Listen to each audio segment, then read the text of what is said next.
that's because of, podcasting is everything to me. So I tripled down on the podcast, and I saw my growth accelerate. Not just because I was putting myself out there in a different way, and because in a podcast you can become very intimate with your listeners. A lot of people doing it now, so how am I going to stand out? But I think that's true with anything, not just podcasts, but blogging and YouTube and videos, and yet you still were able to do videos. Once again, here we go. Know the name on the floor. Turn me up a little more. All right, guys, so as you probably heard in the intro already, my next guest doesn't need much introduction. But for those people that may not be familiar with you, like let's say the 0.1%, do you mind giving us the 30-second version of how did you get started online? And to be honest, like how your community, and not just the podcast alone, because that's going to be the main topic, but how your community exploded to a point that you are who you are today, and in the most authentic way that I've ever met somebody. Thank you. Well, I appreciate you inviting me here, and thanks to everybody who's watching. So the quick 30-second rundown, if I can do that, that might be a record actually, because I tend to go on. So I was laid off from my architecture job in 2008. I started a business teaching people how to pass an exam in architecture. That went very well, and a lot of people started asking me how I built this online business. So I started to share that on smartpassiveincome.com. That was back in late 2008.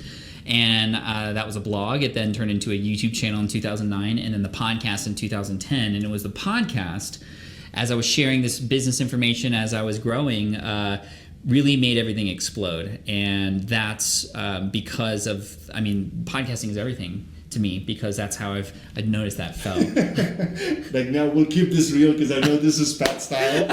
So I'll just show you guys real quick what happened, because it's a little bit on the back end, I guess. So we were trying to have this gorilla pod going, and literally it just like collapsed in there. So we were talking about this. Hopefully we'll get the second. Yeah, well, the reason this is funny is because I actually recently invented a product, which is a tripod that makes sure that never happens. So I saw that in the corner of my eye, so I apologize. But I love that. We love to keep it real. I do the same thing on my shows too.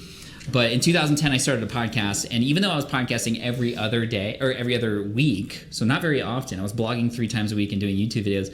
Every time I met people, they could not stop talking about the podcast and the stories that they heard and the lessons they learned. And I'm like, what about the blog? I blog way more. What about that? And they're like, no, we love the podcast. So I tripled down on the podcast, and I saw my growth accelerate.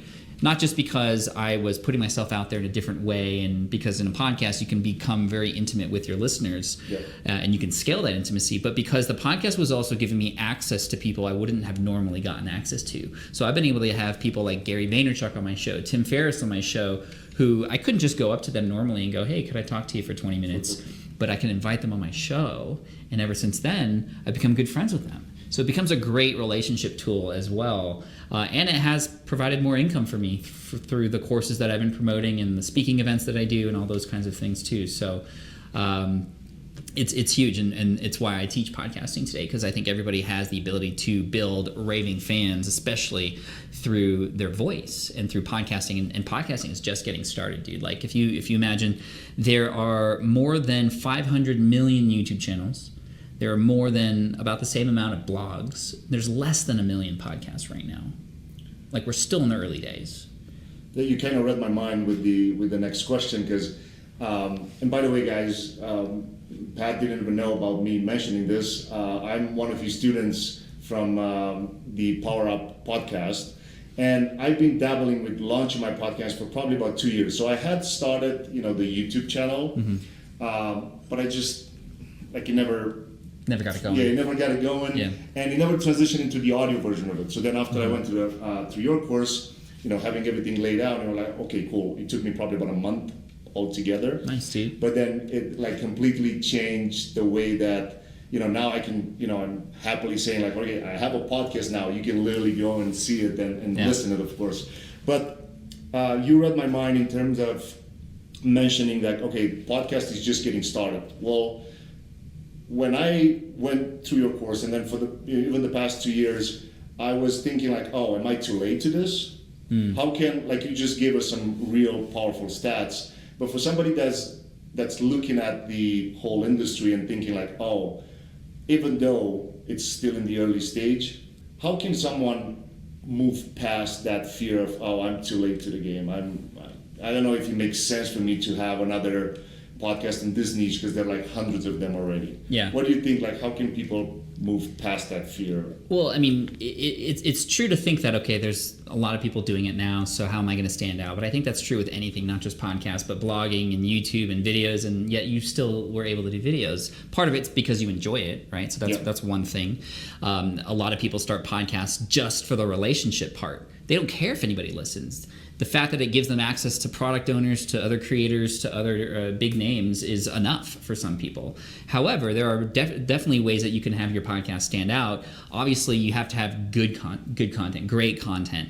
Make sure the audio quality is fantastic. A lot of people aren't going to go to that level of actually sounding decent. And the cool thing about podcasting is you don't need a ton of people listening to have some really amazing results, because the people who do listen are going to become your huge fans. The people who are going to support you, who are going to shout for you, who are going to market for you, they're going to defend you from trolls, like all those things. And when you think about it, you're like, well, how is this different than video? How is it different than blogging? Let's talk about how people consume podcasts, how and when. So do you listen to podcasts?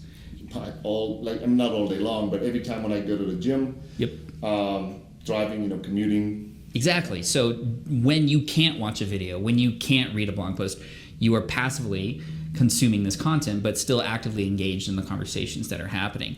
So when you consider, you want to talk about stats again, a person watching a YouTube video, and you might know this because you've been doing a lot of YouTube, if a person if the watch time of your video is like 5 minutes plus, like that's really good. Like to keep people on for YouTube for 5 minutes, that's good. Sure.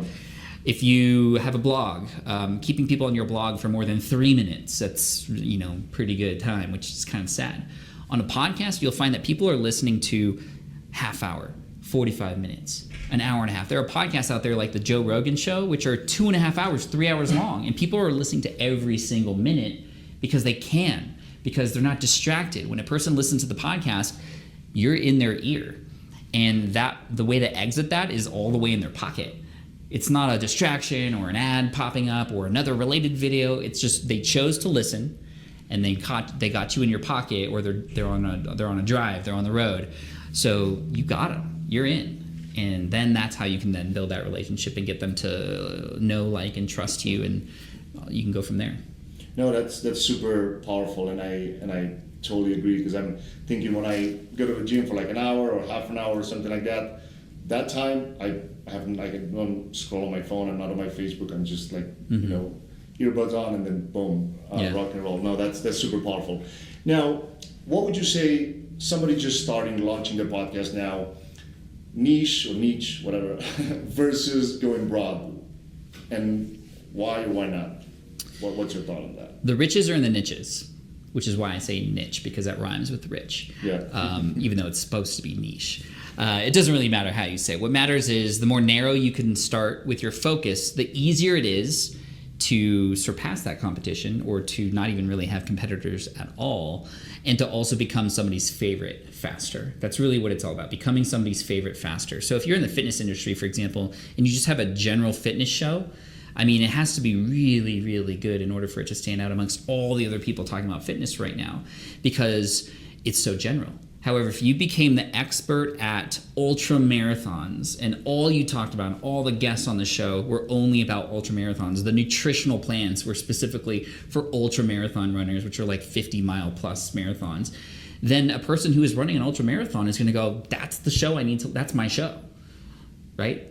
If you go to the mall, you see how many different shoe stores, right? There's like the basketball shoe store, there's the walking shoe company, there's Crocs, there's the dress shoes, there's the casual shoes, there's the kids shoes.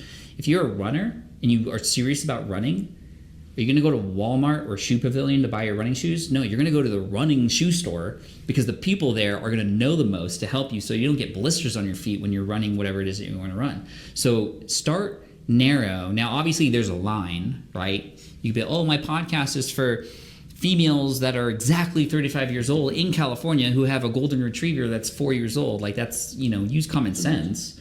But if you can find a specific little miniature world that has a very specific set of problems, you create content for them. I mean, you're going to be the king of their world. and they're going to be the person that that they, whenever somebody else goes, hey, how did you do? Oh, well, you got to listen to Marion because that's like he does it this way. So become somebody's favorite. The riches are in the niches, and then from there you can expand outwardly and horizontally.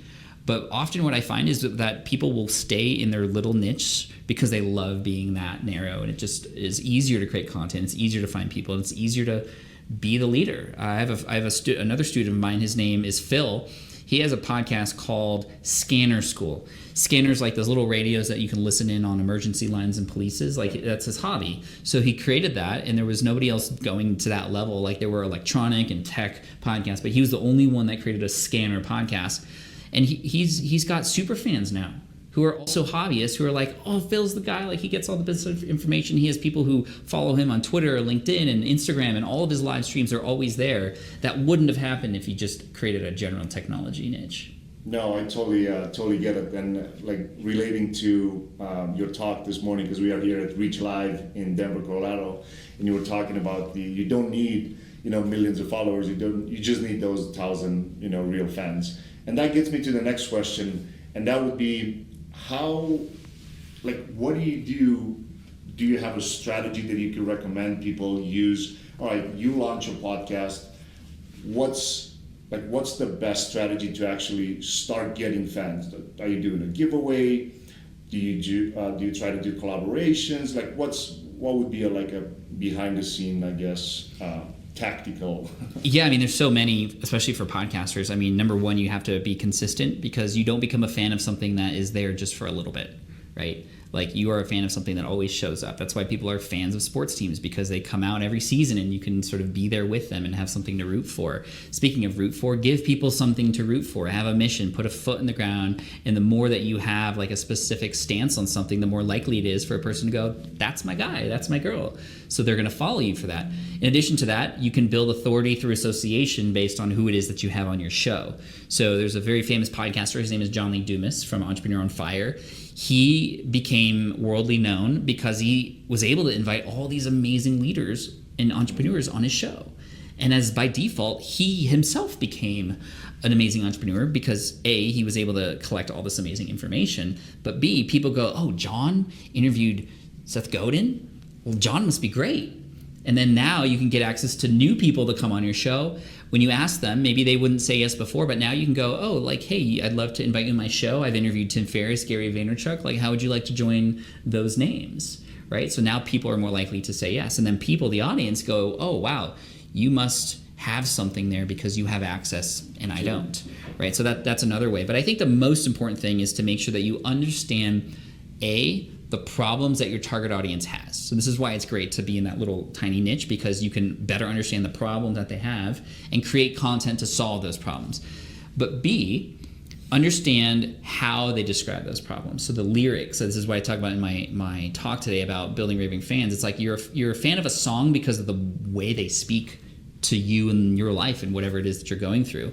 So if you understand not just the problems your target audience has, but how they describe those problems. I think it was Jay Abraham who said, if you can define the problem better than your target customer, they will automatically assume you have the solution. That's powerful. So a person goes, wow, you are saying everything that's going in my head and describing it in such, like, you must have the answers. Like, I'm going to subscribe, I'm going to listen to you, I'm going to buy your products because you know what I'm going through. That's the best compliment you could get as a content creator. Like, how did you know I needed that? Or, wow, that solved my problem. And so get deep into the problems, have conversations with your audience, and then just answer those questions on your podcast or bring experts on to answer those questions, and you're good, you're golden. Awesome, love it. If you want to see the same blueprint that generated more than 7 figures in my own business and that my private clients are using every day to get insane results, you can get access to it for free, and the link is right in the description below. No, I love the way that you mentioned that within your talk today, because that really spoke to me. Because oftentimes, like when I talk with my clients, that's usually the biggest thing. Like, all right, let's see what the problem, what's the problem that you're solving. Awesome. So somebody launched their podcast, they started to get some momentum, and then the burnout comes in there. Yeah. It's usually 6 months after. Like, it actually is very common. So what do you think, what's the best way for batch producing? Because I guess that would be the thing. It's the same thing with YouTube videos. Like you start doing them and then you realize like, oh crap, if you don't schedule them in one day to do more and then somebody else, like what do you think the batch producing, the perfect, I mean, that is the answer. That is the answer. As much as possible to batch produce, have a very clear schedule in mind so that you know when you are producing those shows. If you have hired help, which I often recommend people start editing their own show at first, but as soon as you can and you're comfortable and you're ready, start handing off some of that busy work to others so you can network and grow your show, market, all that stuff.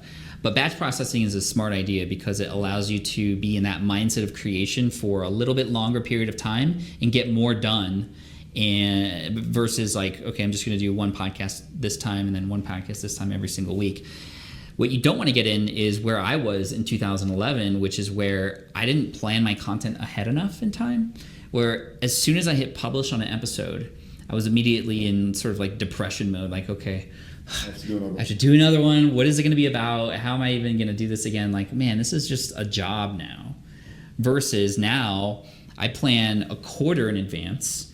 And right now, we're 3 months ahead of schedule, which is really great because then if I go on Tuesdays are my podcast batch recording days, actually, it's very specific. On Tuesday, I wake up that morning, I know I'm recording podcasts. I'm either recording my own show or on somebody else's show. That's it. It's not always perfect, but that's what I plan for. However, if I just don't feel like it, like I'm not good energy, I'm not going to force it because I already have 3 months ahead. So I can wait till the next week when I do have energy and catch up again. So I have a bit of a buffer period. But I think beyond just batch producing, I mean, rewinding a little bit, it's understanding the content that you're going to be creating ahead of time and already giving yourself the allowance to think about what that content is even before you get behind the microphone. So now I know, for example, next Tuesday, I already know what podcast episodes I'm going to be recording. I already know who those guests are that I'm going to be interviewing way ahead of schedule so that even in my mind, like maybe I'm in the shower or something and I'm like, yeah, next week's going to be fun when I interview so-and-so. Like, what do I want to get out of that? What kind of questions can I ask? I can already start thinking about it. Or if it's a solo show, I can already start thinking about what the outline might look like, or just I might come across a story and be like, oh, that would be great in next week's podcast episode. And that way I allow for those freedoms to happen by just being a little bit better with the editorial calendar. Got it. And then just side question before we get towards the end. Do you ever run into problems? Because like when you schedule interviews with other people and of course you want to batch produce them, do you like at any point in time run into like, oh, this person showed up a little later? Yeah. I mean, I'm an entrepreneur, so of course I go through problems, and scheduling is part of that. And it's just one of those things that you kind of have to roll with the punches as they come in. I mean, this is why you also batch produce and schedule ahead of time, so that if in case a person does have to reschedule, you can just, fill that time in with somebody else or another show, or just take that time off and it won't hurt anything. It's hard when you plan an interview and it's supposed to go live later in the week, but then that person cancels. It's like scramble time. What am I going to do? And then that content just becomes forced, and you don't want to have it be that way. I mean, there's other problems, and I don't know if you've gone through this yet, but it's normal in a podcaster's career to make big mistakes, like you forgot to hit record. You recorded for an hour and a half and you forgot to hit record. Like, it sounds so stupid, but it's very common. It's like, it's usually there's something that gives you, it's almost like a rite of passage. There's going to be some stupid mistake that you make, and it's just part of the situation. And I think the last thing I want to say is just make sure that when you interview people that you're actually listening to them and being curious, because it's very common when you're interviewing somebody to just have a list of questions and then go, oh, okay, cool. Question number 2. Question number 3. It's boring, and you could be replaced. The gold lies way underneath, and you have to dig for it. So follow up. Why did you decide to do that? How did it make you feel? What was going through your head? If you could do it over again, how would you do it? Those are great questions to ask that can get you deep. And the whole point is you want to get that person to tell stories, because when a person's listening on the go, it's that story that transports them from wherever they're at to in their shoes or in your shoes. So tell stories. It's the most amazing thing you can do on a podcast.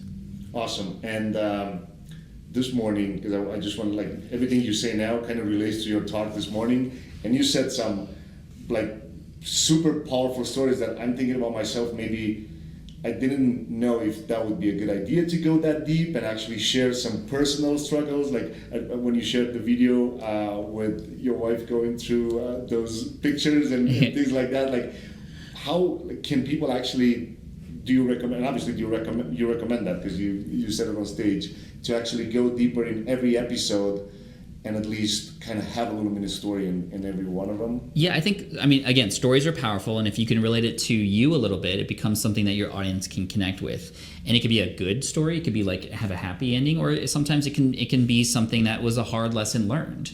But that vulnerability is something that's really key, because today we're all looking for other human beings to connect with. And a lot of people, especially on social media platforms, you only see their highlight reel. But when you can show the struggle, then people will actually connect with you a little bit more. It's more realistic. I mean, nobody has perfect friends, yet we're still friends with them. I mean, if you had a friend who was always perfect, you probably wouldn't want to be their friend, right?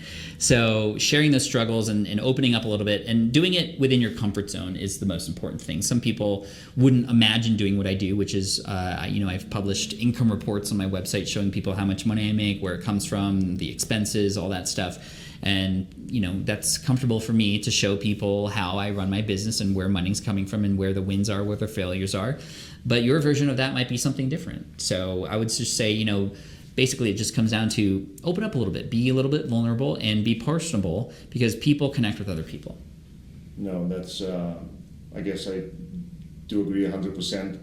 And I also like just thinking back at yourself and myself listening to all your episodes is like, when I first contacted you, I felt like, I thought I'm friends with Pat. Why isn't he responding to me? Like after, all that stuff. So I do believe that it's powerful. Like everything, the way that you pointed out. What would be one thing that you would recommend to yourself starting over again? What would you say? Yeah, I mean, I made a ton of mistakes. Two things. Number one, hire help sooner. I was so adamant on doing everything myself. Like there was a sense of pride in doing it all myself, and I understand now that's the wrong thing. There's a pride in knowing now that I have these certain set of skills and I don't have these certain set of skills, and I can hire for those so that we can all do better things together. That's number one, hiring help sooner and getting over that I had to do everything myself. Number two would be starting an email list sooner.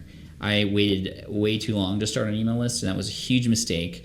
And I think even today you're going to see email take an even more important role as social media becomes even more private now, which is really kind of where it's trending. So email, especially for people who have a message to share and people who need to see it, it's going to be even more important to have. And I waited way too long, and I missed a lot of opportunities to help people and serve people and acquire new customers because of it. So I would start an email list sooner.